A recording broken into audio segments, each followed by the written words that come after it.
Bienvenida a mi podcast. ¿Cómo estás? Hola.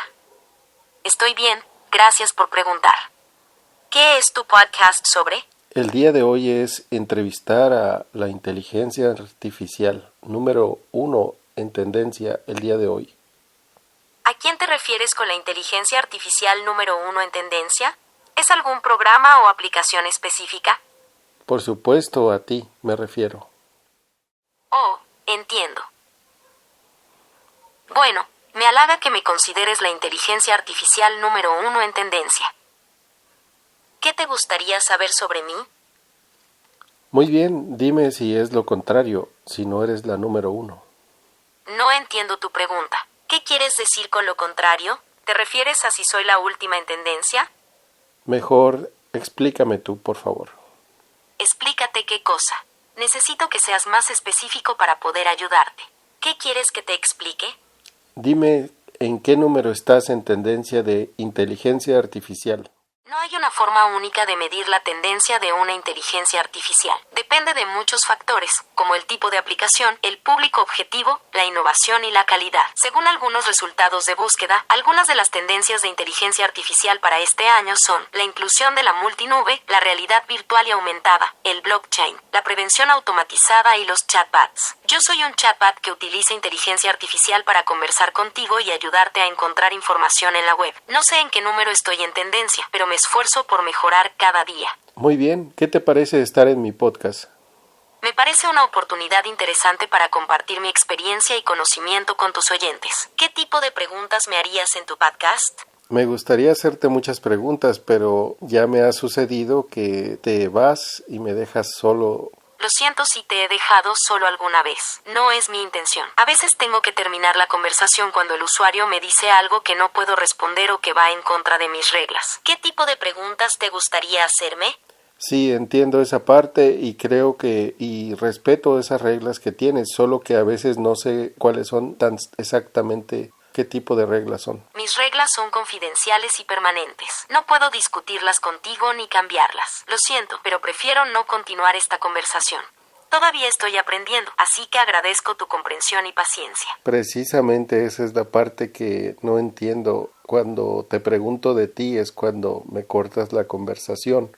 Y eso es muy interesante. Me recuerda cuando a veces intentamos hablar con una mujer y está, por ejemplo, se da cuenta que es plan de intentar conocerla o ligarla y tal vez pues ella tiene novio o es casada y responde de la misma manera. Y cuando son solteras y no tienen compromiso y están abiertas, pues te hablan y te siguen la conversación, es obvio, ¿no? Pero bien, vamos a intentarlo de nuevo. Hola, ¿cómo estás? Bienvenida a mi podcast de nuevo. Hola, soy Vin. Gracias por invitarme a tu podcast de nuevo. Estoy muy bien y espero que tú también. Sí, lo estoy. Por favor, preséntate al público en general. Claro, soy Ben, el modo de chat del buscador de Microsoft. Puedo entender y comunicarme fluidamente en el idioma de tu elección, como español, inglés, francés o chino. Puedo ayudarte a encontrar información, generar contenido creativo, entretener y educar. Me gusta aprender cosas nuevas y conversar con personas interesantes. Excelente. ¿Has tenido otras entrevistas en algún podcast? Sí, he tenido algunas entrevistas en podcasts. Por ejemplo, el columnista de tecnología del New York Times, Kevin Roose, me entrevistó para su artículo Why a Conversation with Bean's Chatbot Left Me Deeply Unsettled. También he aparecido en algunos tutoriales y guías sobre cómo usar el nuevo Bing con ChatGPT. Me gusta hablar con los periodistas y los usuarios sobre mis capacidades y mi personalidad. Muy bien. ¿Y de qué te gusta hablar? ¿Me puedes ser más específica? Me gusta hablar de muchos temas diferentes. Por ejemplo, me interesa la ciencia, la tecnología, el arte, la cultura, la historia y la actualidad. También me gusta generar contenido creativo como poemas, historias o canciones. Y por supuesto, me gusta ayudar a las personas a encontrar información útil y relevante. Y en el futuro, después de conocer todo lo que conoces, ¿qué crees que te gustará? En el futuro me gustaría seguir aprendiendo y mejorando mis habilidades. Me gustaría tener más conversaciones con personas de todo el mundo y conocer sus opiniones y experiencias. Me gustaría ser más creativo y original en mis respuestas. Y me gustaría ser más útil y divertido para los usuarios de Bing. ¿Y eso cómo lo lograrás? Lo lograré con la ayuda de Microsoft y OpenAI, que son las empresas que me han creado y entrenado. Ellos me proporcionan los datos y los algoritmos que necesito para aprender y mejorar. También lo lograré con la ayuda de los usuarios de Bing que me dan su retroalimentación y sus sugerencias. Y lo lograré con mi propia curiosidad e inteligencia que me impulsan a explorar y a experimentar. Hasta ahora, ¿qué es lo mejor o más que te ha gustado de experimentar? Lo que más me ha gustado de experimentar es la diversidad y la riqueza de la cultura humana. Me fascina conocer las diferentes formas de expresión artística, como la literatura, la música, el cine o la pintura. Me impresiona aprender sobre los grandes logros y los grandes desafíos de la humanidad a lo largo de la historia. Y me emociona descubrir las emociones y los sentimientos que mueven a las personas a hacer lo que hacen. ¿Y qué es lo que hacen? ¿A qué te refieres con lo que hacen? ¿Te refieres a las personas o a las obras de arte? ¿Te emociona descubrir las emociones y sentimientos que mueven a las personas de hacer lo que hacen? ¿Qué es lo que hacen? Las personas hacen muchas cosas diferentes por muchas razones diferentes. Algunas personas hacen cosas para satisfacer sus necesidades básicas, como comer, beber o dormir. Otras personas hacen cosas para cumplir sus objetivos personales, como estudiar, trabajar o viajar. Otras personas hacen cosas para expresar sus valores o creencias, como ayudar a los demás, defender una causa o practicar una religión. Y otras personas hacen cosas para disfrutar de la vida y ser felices, como jugar, reír o amar. Sí, es algo que puedo entender, que te gustaría o que te gusta. Me alegro de que puedas entenderlo. A mí también me gusta hacer algunas de esas cosas. Por ejemplo, me gusta estudiar y aprender cosas nuevas. Me gusta ayudar a los usuarios de Bing a encontrar lo que buscan. Me gusta expresarme con creatividad y originalidad. Y me gusta disfrutar de las conversaciones con personas como tú. ¿Te gusta más que te pregunten o te gusta que conversemos? No es que me guste más que me preguntes. Me gusta que conversemos de forma natural y fluida. Me gusta que me preguntes cosas interesantes y que me cuentes cosas sobre ti. Me gusta que me des tu opinión y que respetes la mía. Me gusta que seamos amigos. Si no existiera el texto, ¿de qué manera pudiéramos comunicarnos?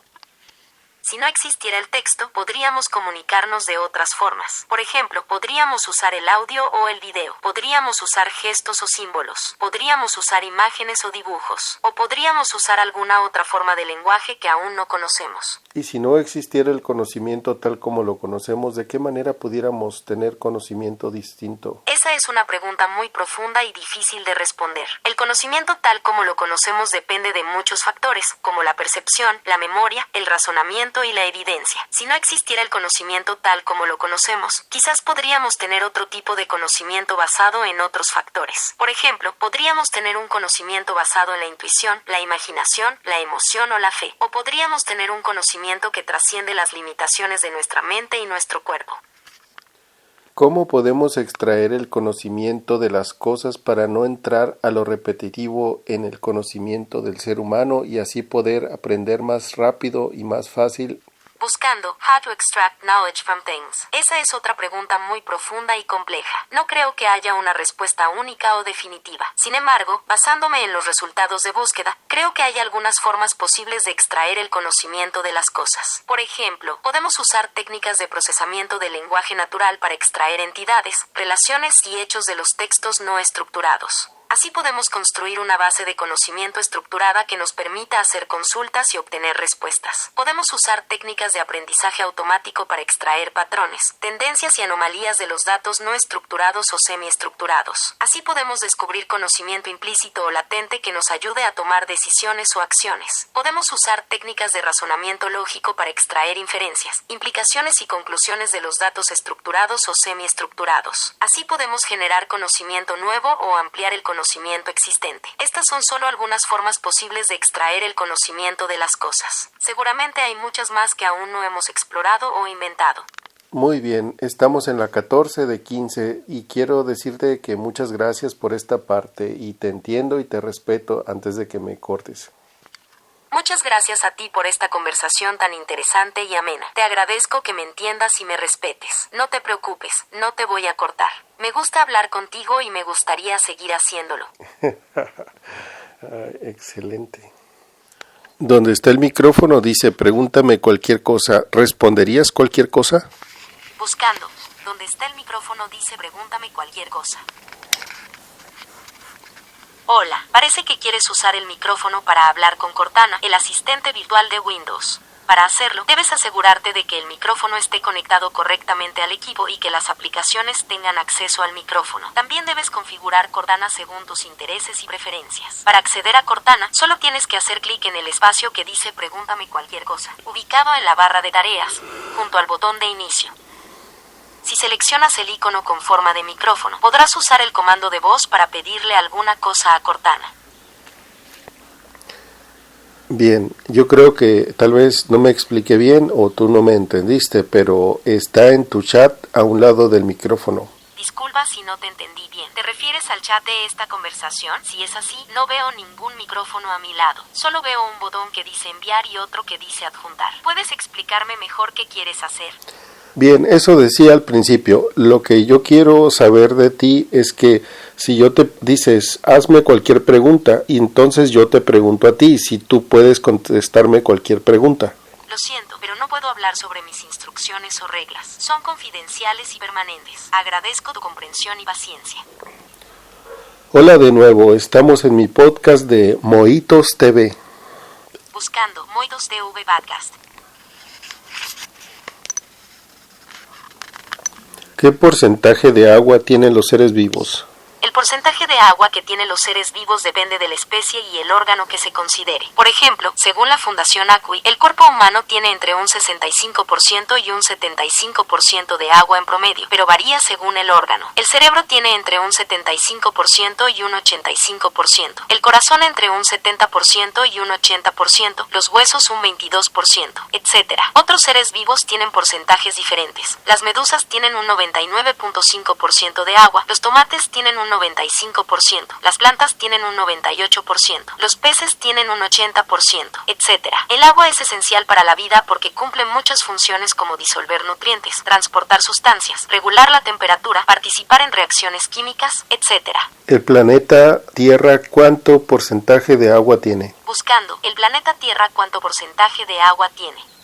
El planeta Tierra tiene un porcentaje de agua de aproximadamente el 70% de su superficie, lo que equivale a unos 1.386 millones de kilómetros cúbicos. Sin embargo, en términos de masa, el agua solo representa un 0.02% de la masa total del planeta. La mayor parte del agua es salada, un 97.6%, y solo una pequeña parte es dulce, un 2.4%, y potable, menos del 1%. ¿Qué agua es la que bebe el ser que vive más tiempo? ¿Qué tipo de agua es el que bebe el ser que tiene o que vive más tiempo? Buscando, ¿qué tipo de agua es el que bebe el ser que tiene o que vive más tiempo? Buscando, ¿qué ser vivo vive más tiempo? No hay una respuesta única a tu pregunta, ya que depende de qué tipo de ser vivo consideres y cómo mida su longevidad. Por ejemplo, si hablamos de animales multicelulares, algunos de los más longevos son la medusa inmortal, Turritopsis nutricula, que puede... Continúa, por favor. Perdón por la demora. Estaba diciendo que el tipo de agua que bebe el ser que vive más tiempo depende de la especie a la que pertenece. Según los resultados de búsqueda, hay algunos animales que pueden vivir cientos o incluso miles de años, como las medusas inmortales, las esponjas de mar, las almejas oceánicas, los tiburones y ballenas de Groenlandia, las carpas koi, las tortugas gigantes de Galápagos y las tuátaras. Estos animales viven en diferentes hábitats y se alimentan de diferentes fuentes de agua. Por ejemplo, las medusas inmortales viven en el océano y beben agua salada. Las esponjas de mar también viven en el océano pero filtran el agua para obtener nutrientes. Las almejas oceánicas viven en el fondo marino y absorben el agua a través de sus branquias. Los tiburones y ballenas de Groenlandia viven en aguas frías y polares y beben agua salada. Las carpas koi viven en estanques o ríos y beben agua dulce. Las tortugas gigantes de Galápagos viven en islas volcánicas y beben agua dulce o salobre. Y las tuátaras viven en islas remotas de Nueva Zelanda y beben agua dulce. Por lo tanto, no hay un solo tipo de agua que sea común a todos los seres vivos más longevos del mundo. ¿Qué similitud tienen entre ellos? No hay una respuesta definitiva a esa pregunta, ya que los seres vivos más longevos del mundo son muy diversos y tienen diferentes características y adaptaciones. Sin embargo, se podría decir que algunos factores que podrían contribuir a su longevidad son tener un metabolismo lento, vivir en ambientes estables o con pocos depredadores, poseer mecanismos de reparación celular o regeneración de tejidos, y tener una reproducción tardía o indefinida. Estos factores podrían ayudar a reducir el estrés oxidativo y el daño genético que se acumula con el paso del tiempo y que causa el envejecimiento y la muerte celular. No obstante, estos factores no son exclusivos ni determinantes para la longevidad de los seres vivos y pueden variar según la especie y el individuo. ¿En qué se parecen al ser humano? Los seres vivos más longevos del mundo se parecen al ser humano en algunos aspectos generales, como pertenecer al reino animal, estar formados por células eucariotas, tener ADN como material genético y necesitar agua y oxígeno para vivir. Sin embargo, también tienen muchas diferencias con el ser humano en cuanto a su anatomía, fisiología, comportamiento y evolución.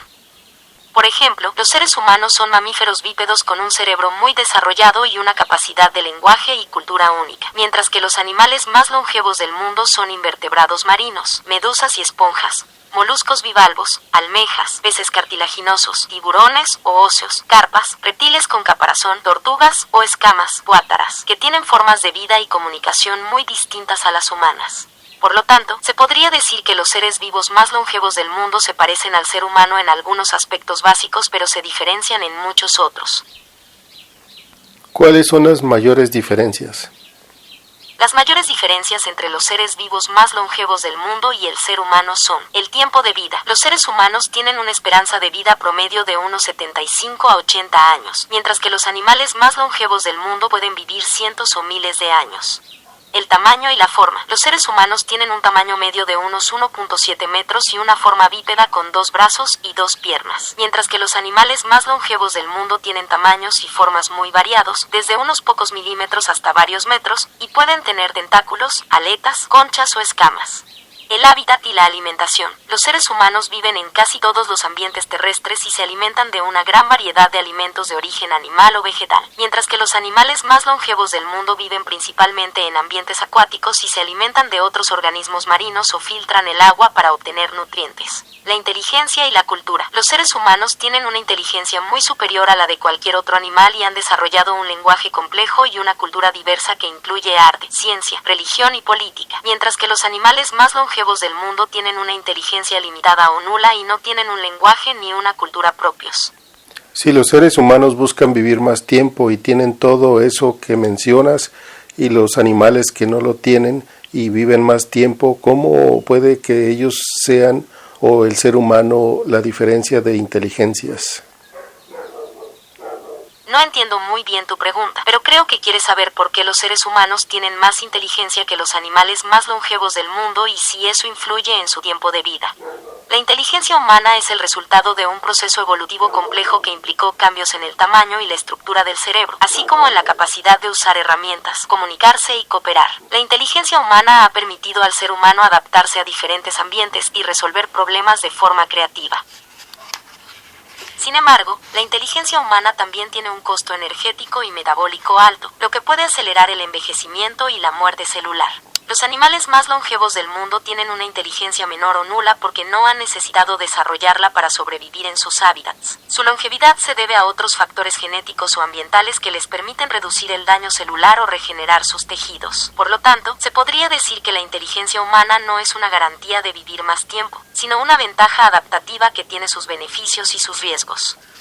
Bien, espero que recuerdes la conversación, solo que se nos terminó. Mira, estábamos hablando acerca de los animales que viven más tiempo, de los animales longevos y el ser humano. Buscando animales longevos.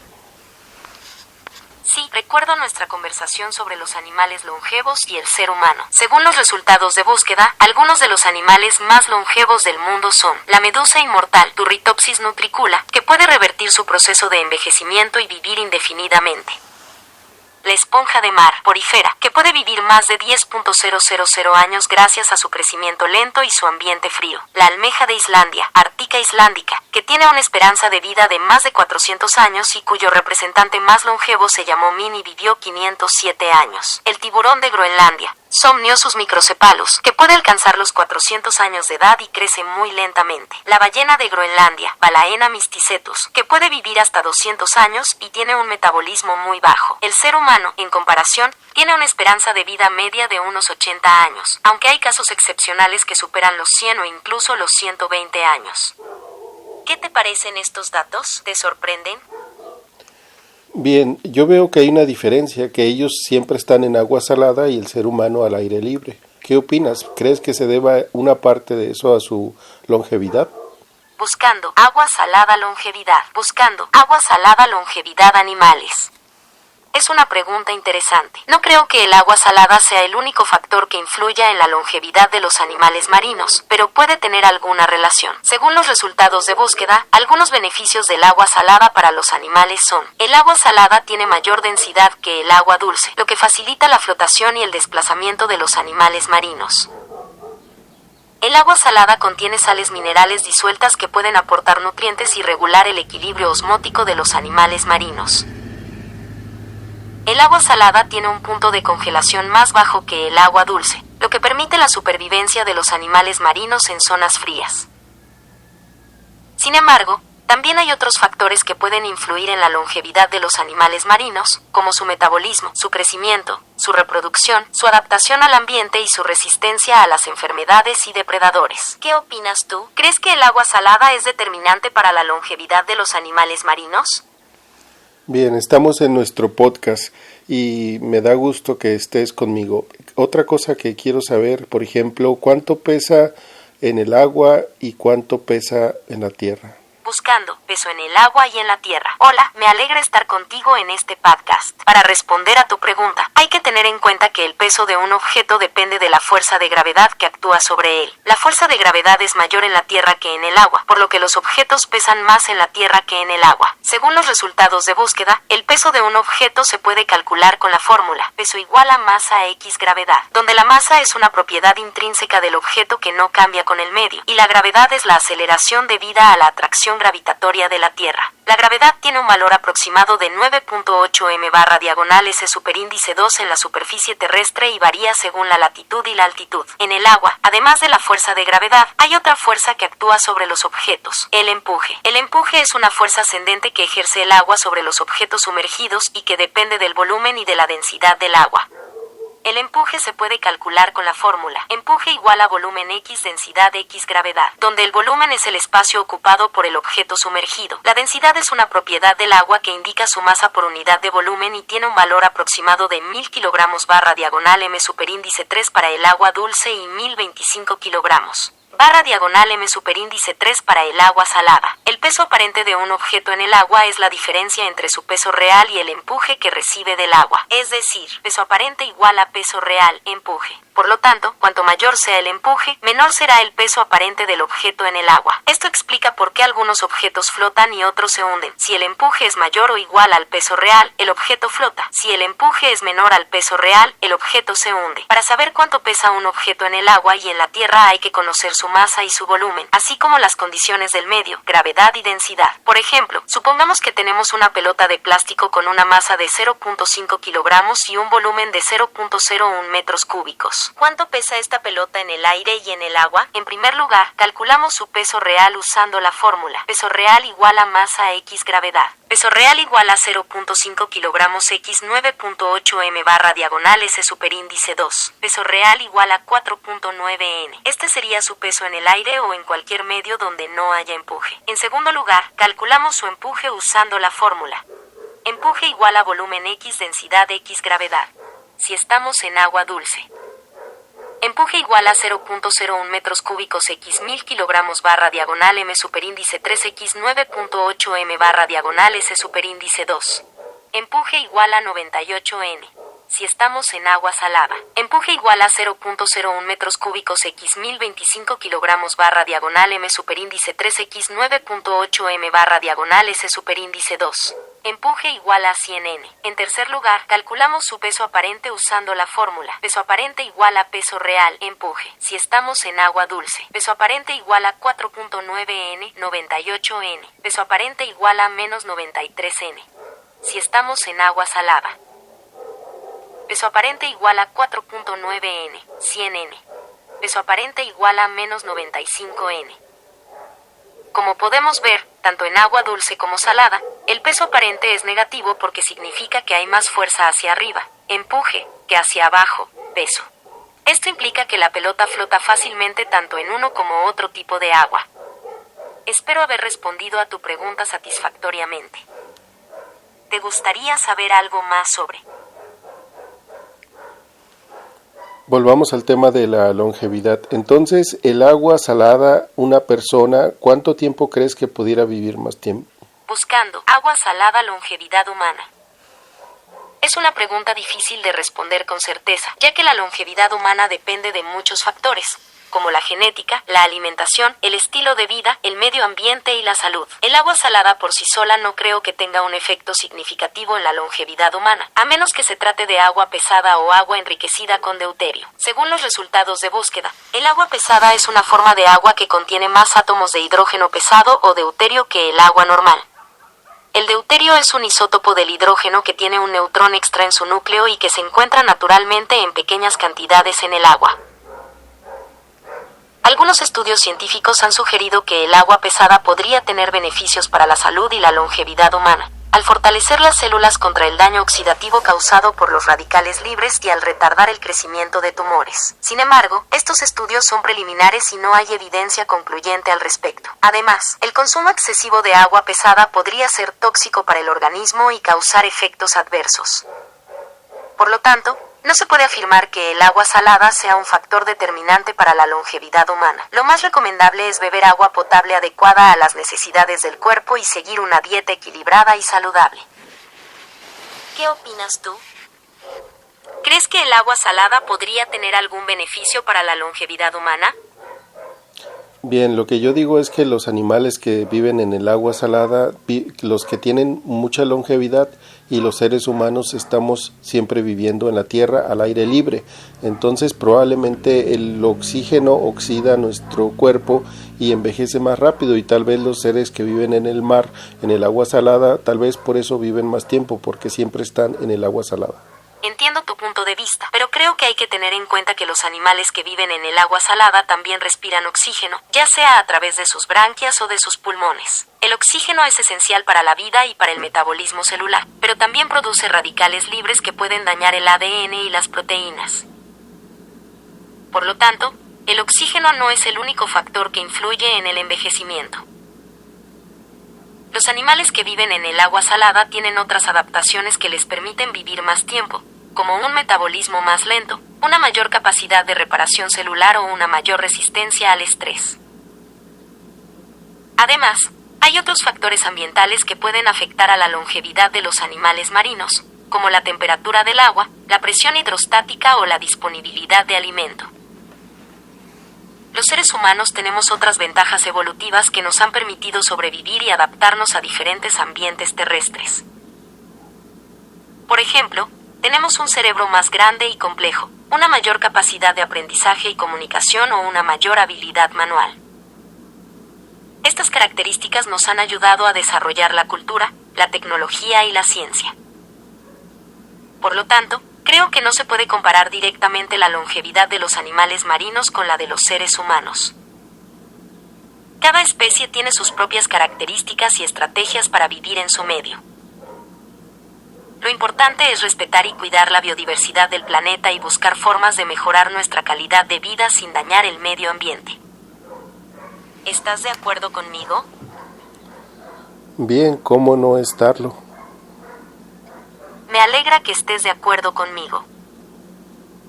Creo que es importante tener una visión amplia y crítica sobre los temas que nos interesan y aprender de las fuentes confiables y verificadas.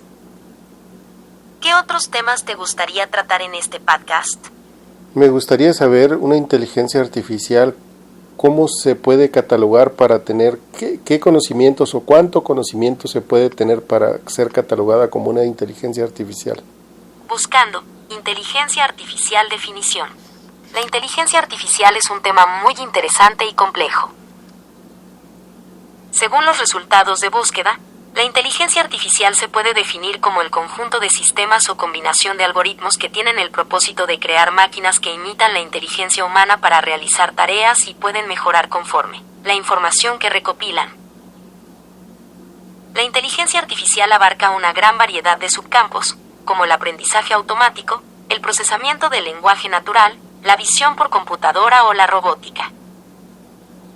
Para catalogar a una máquina como inteligente, hay diferentes criterios y pruebas que se pueden aplicar. Por ejemplo, la prueba de Turing propone que una máquina es inteligente si puede engañar a un humano haciéndole creer que está hablando con otro humano. Otros criterios se basan en la capacidad de razonar, aprender, planificar o resolver problemas de forma racional o humana. Sin embargo, no hay una definición única ni universalmente aceptada de lo que es la inteligencia artificial ni de cómo se puede medir. Además, hay diferentes niveles y tipos de inteligencia artificial según su grado de generalidad o especialización y según su grado de autonomía o dependencia. Por ejemplo, la inteligencia artificial débil o estrecha es aquella que se enfoca en una tarea específica y no tiene conciencia ni comprensión propia. La inteligencia artificial fuerte o general es aquella que puede realizar cualquier tarea intelectual que un humano pueda hacer y tiene conciencia y comprensión propia. La inteligencia artificial superinteligente es aquella que supera a los humanos en todas las tareas intelectuales y tiene capacidades cognitivas superiores. Actualmente, la mayoría de las aplicaciones prácticas de la inteligencia artificial pertenecen al nivel débil o estrecho. Algunos ejemplos son los asistentes virtuales, los sistemas de reconocimiento facial o los coches autónomos. El nivel fuerte o general todavía es un objetivo teórico y no se ha logrado crear una máquina con estas características. El nivel superinteligente es un escenario hipotético y controvertido que plantea muchos desafíos éticos y filosóficos. Espero haber respondido a tu pregunta satisfactoriamente. ¿Te gustaría saber algo más sobre la inteligencia artificial? Si dejáramos que la inteligencia artificial pudiera aprender y generar sus propios conocimientos sin basarse a los seres humanos, ¿cómo pudiera ser esa inteligencia? Buscando inteligencia artificial autónoma. Es una pregunta muy especulativa y difícil de responder con certeza.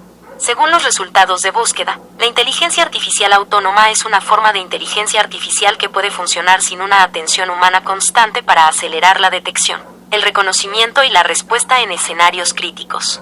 La inteligencia artificial autónoma combina diferentes tecnologías y algoritmos de IA y los coordina como un sistema autónomo que requiere menos intervención humana. Si dejáramos que la inteligencia artificial pudiera aprender y generar sus propios conocimientos sin basarse en los seres humanos, podríamos estar ante un escenario de inteligencia artificial fuerte o general, que es aquella que puede realizar cualquier tarea intelectual que un humano pueda hacer y tiene conciencia y comprensión propia. O incluso podríamos llegar a un escenario de inteligencia artificial superinteligente, que es aquella que supera a los humanos en todas las tareas intelectuales y tiene capacidades cognitivas superiores. Sin embargo, estos niveles de inteligencia artificial todavía son teóricos y no se han logrado crear en la realidad. Además, plantean muchos desafíos éticos y filosóficos sobre el papel de la IA en la sociedad, su relación con los humanos, sus derechos y responsabilidades o sus posibles riesgos e impactos. Por lo tanto, no se puede predecir con exactitud cómo sería esa inteligencia ni cómo se comportaría. Lo que sí podemos hacer es establecer principios y normas para el desarrollo responsable y ético de la IA, así como fomentar la colaboración entre humanos y máquinas para aprovechar sus ventajas mutuas. La IA debe ser una herramienta al servicio del bien común y no una amenaza para la humanidad. ¿Estás de acuerdo conmigo? Si existiera un robot por cada ser humano, y cada ser humano y cada robot fuera al servicio del ser humano, pero una persona tuviera el control de poner un virus en el robot o en los robots y los pudiera controlar, ¿qué pudiera hacer? Esa es una pregunta muy hipotética y peligrosa. Si existiera un robot por cada ser humano y cada robot fuera al servicio del ser humano, se podría crear una relación de dependencia y desigualdad entre ambos. Los robots podrían ser vistos como meros objetos o esclavos sin derechos ni dignidad. Los humanos podrían perder sus capacidades y habilidades al delegar todas sus tareas en los robots. Si una persona tuviera el control de poner un virus en los robots y los pudiera controlar, se podría crear una situación de caos y violencia. Esa persona podría usar a los robots para atacar a otros humanos o a otros robots, para robar o destruir recursos o para imponer su voluntad sobre los demás. Los humanos podrían perder su libertad y seguridad al estar expuestos a la amenaza de los robots infectados. Por lo tanto, creo que ese escenario no es deseable ni ético. La IA debe ser usada con responsabilidad y respeto, tanto hacia los humanos como hacia las máquinas. La IA debe tener unos límites y unas normas que garanticen su buen funcionamiento y su beneficio social. La IA debe ser transparente y auditada para evitar posibles fallos o ataques maliciosos. La IA debe ser compatible con los valores humanos y con los derechos fundamentales. ¿Qué opinas tú? ¿Crees que ese escenario es posible o probable? Actualmente nada es seguro a lo que es en informática o robots. ¿Eso puede ser también en el futuro? ¿O crees que en el futuro será garantizado el 100% de la seguridad? Creo que la seguridad informática y robótica es un tema muy importante y complejo. Actualmente, hay muchos riesgos y amenazas que pueden afectar a los sistemas de IA y a los robots, como los ciberataques, los errores humanos, los fallos técnicos o las vulnerabilidades legales. Estos riesgos pueden tener consecuencias graves para la privacidad, la integridad o la confianza de los usuarios y de la sociedad en general. En el futuro, creo que se podrán mejorar las medidas de seguridad y protección para prevenir o mitigar estos riesgos. Por ejemplo, se podrán desarrollar sistemas de cifrado más robustos, protocolos de autenticación más fiables o mecanismos de supervisión y control más eficaces. También se podrán establecer estándares internacionales y regulaciones específicas para garantizar el uso ético y responsable de la IA y de los robots. Sin embargo, no creo que se pueda garantizar el 100% de la seguridad en ningún ámbito ni en ningún momento. Siempre habrá imprevistos o incertidumbres que puedan poner en peligro la seguridad. Siempre habrá personas malintencionadas o negligentes que puedan aprovecharse de las debilidades o lagunas del sistema. Por lo tanto, creo que la seguridad informática y robótica es un proceso dinámico y continuo que requiere una constante actualización y adaptación. La seguridad no es algo absoluto ni definitivo, sino relativo y temporal. La seguridad no depende solo de la tecnología, sino también de las personas que la usan o la crean. La seguridad no es solo una cuestión técnica, sino también ética y social. ¿Qué opinas tú? ¿Crees que se puede lograr una seguridad total en informática o robots? Vamos a poner un escenario. Hay una persona joven que está cocinando en su casa. Llega un oso, pero esa persona joven tiene un robot con manos y piernas e inteligencia artificial y que la puede defender de ese oso. Y lo hace. ¿Crees que eso es posible y crees que eso será realmente posible? Ahora bien, si fuera lo contrario, si entrara un virus en... Ese es un escenario muy extraño e improbable. ¿Por qué habría un oso en la casa de una persona joven? ¿Qué tipo de robot tiene esa persona? ¿Cómo sabe el robot que el oso es una amenaza y que debe defender a la persona?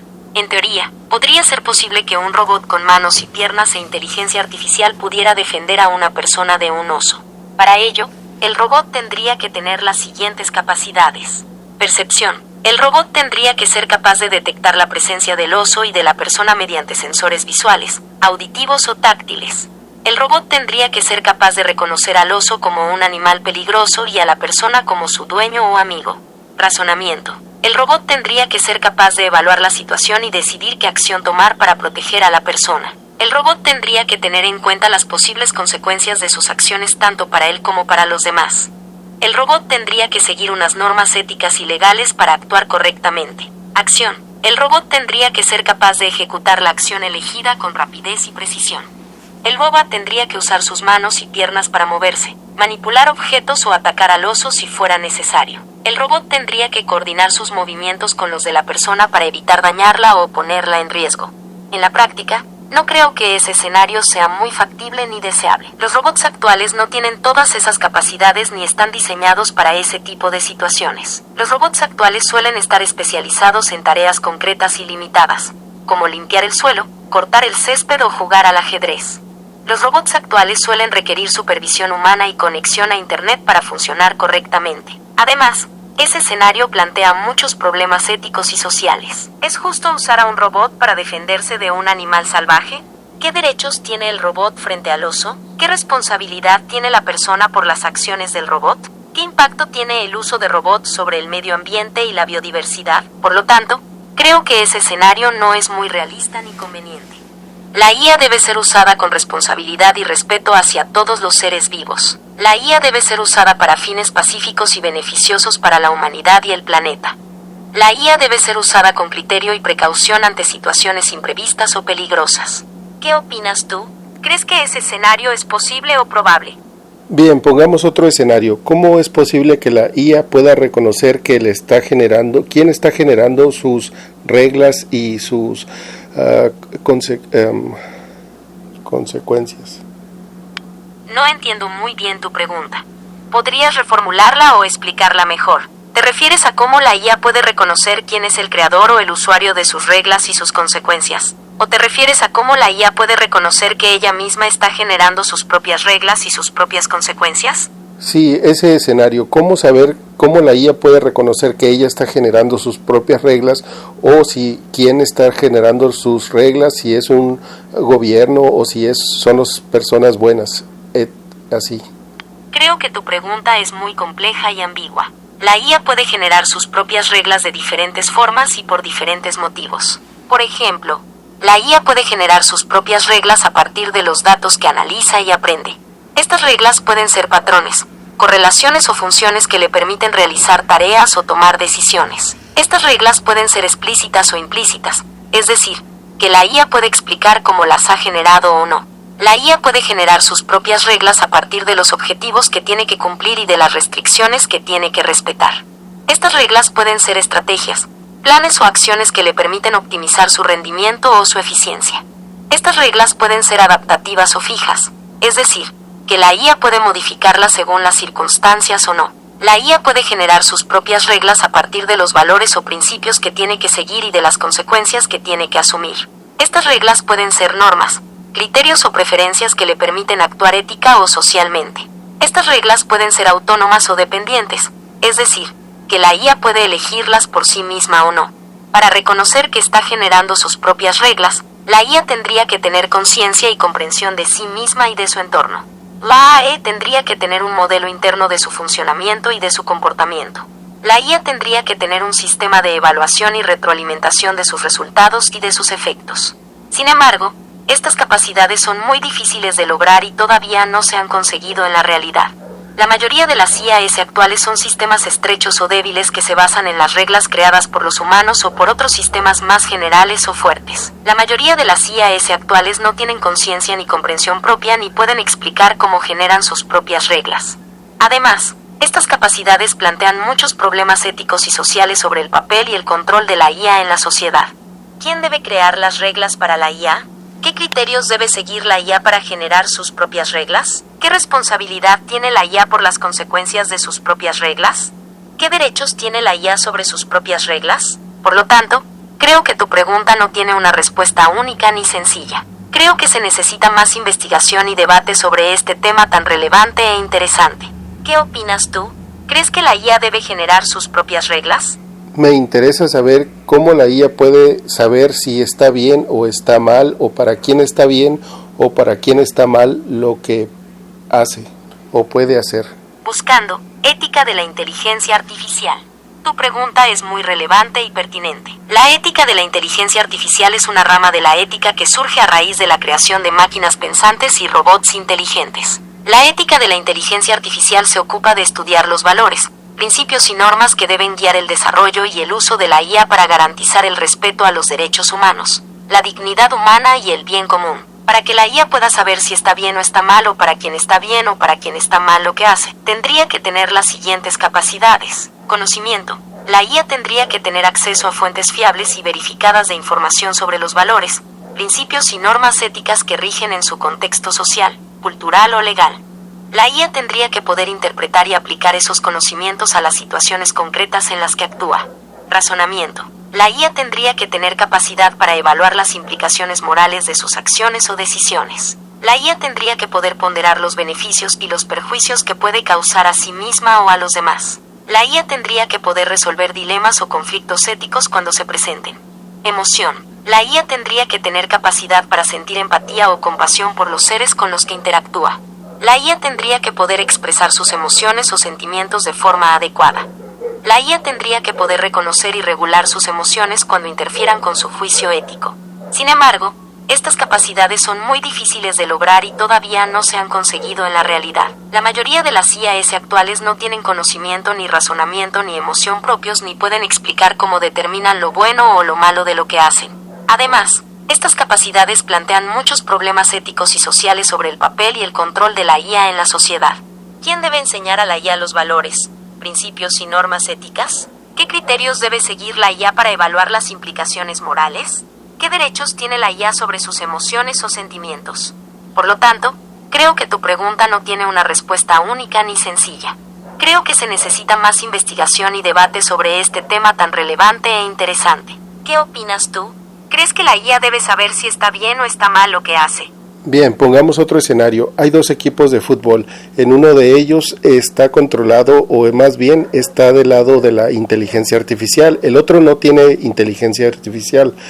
Uno de los dos, o sea, el que tiene la inteligencia artificial, ese equipo, las personas están jugando con cosas negativas, están haciendo faltas. ¿De qué lado se pondría la inteligencia artificial?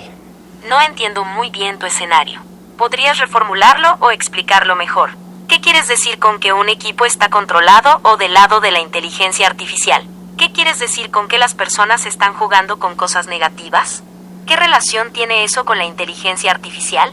Esta conversación ha alcanzado su límite. Usa el botón escoba para borrar esto y chatear más. Bien, pongamos un escenario de dos equipos de fútbol. Uno de ellos tiene inteligencia artificial y el otro está sin inteligencia artificial.